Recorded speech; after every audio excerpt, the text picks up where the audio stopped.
అందరికీ నమస్కారం.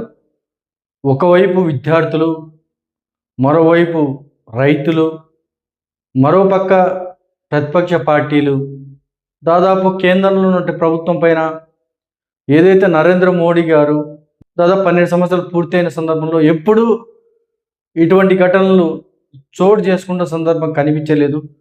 ఎప్పుడో 2022లో ఒకసారి ఏదైతే రైతులకు వ్యతిరేకంగా 3 చట్టాలు తీసుకొచ్చినప్పుడు అప్పుడు ఏదైతే హర్యానా కానీ లేదా పంజాబ్ కానీ ఆ యొక్క రాష్ట్రాలు మొత్తం అంతా కూడా పెద్ద ఎత్తున 17 రోజుల పాటు ఆ ఉద్యమాన్ని చేస్తే ఏవైతే రైతులకు వ్యతిరేకంగా ఉన్నటువంటి ఆ చట్టాలని అప్పుడు వెనక్కి తీసుకున్న సందర్భం. అయితే మరి దాదాపు ఇన్ని సంవత్సరాల తర్వాత మళ్ళీ ఇటువంటి ఘటనలు అంటే 12 సంవత్సరాల తర్వాత దాదాపు మోడీ పైన ఇటువంటి రాస్తారోకోలు కానీ ధర్నాలు కానీ పెద్ద ఎత్తున రావడం, మోడీ గారు కూడా భయపడుతున్నారా అనే విధంగా కూడా చర్చలకు వాళ్ళని పిలవడం, ఏది ఏమైనా సరే తప్పనిసరిగా స్వతంత్ర భారతదేశంలో ప్రతి ఒక్కరికి హక్కులు ఉంటాయి కాబట్టి ఈరోజు మోడీ గారు చేస్తున్న ఏవైతే కొన్ని వ్యతిరేక విధానాలపైన లేకపోతే అక్కడ జరుగుతున్నటువంటి అంశాలపైన విద్యార్థులు పెద్ద ఎత్తున ఆ యొక్క నిరసన కార్యక్రమాల్లో పాల్గొంటూ దాదాపు ఇప్పటికి కూడా విరమించుకోకుండా జంతర్ మంతర్ దగ్గర అక్కడే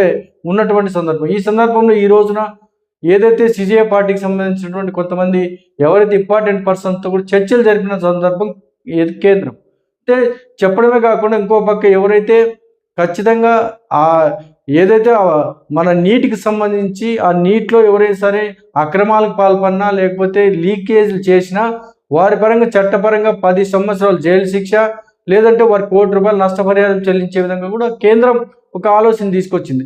అయితే వీళ్ళు ప్రధానంగా డిమాండ్ చేస్తున్నది ఏంటంటే తప్పనిసరిగా ఎవరైతే కేంద్ర విద్యాశాఖ మంత్రి అయినటువంటి ధర్మేంద్ర ప్రధాన్ గారు తప్పనిసరిగా రాజీనామా చేయాలి. రాజీనామా చేసేంత వరకు కూడా దీక్షలు విరమించుకొని కూర్చోవడం.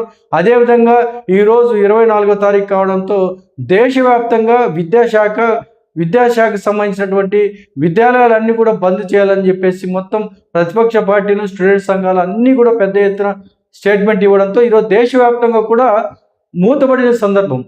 ఇంత పెద్ద ఎత్తున జరిగిన సందర్భం మరొకటి లేదు. ఈరోజు బంద్ కూడా మనం చూస్తే అనంతపూర్ దగ్గర నుంచి ఢిల్లీ వరకు తీసుకుంటే ఎక్కడ చూసినా కూడా బంద్ వాతావరణం కనిపించింది. స్వచ్ఛందంగానే స్కూళ్ళకు కూడా సెలవు ప్రకటించే సందర్భం.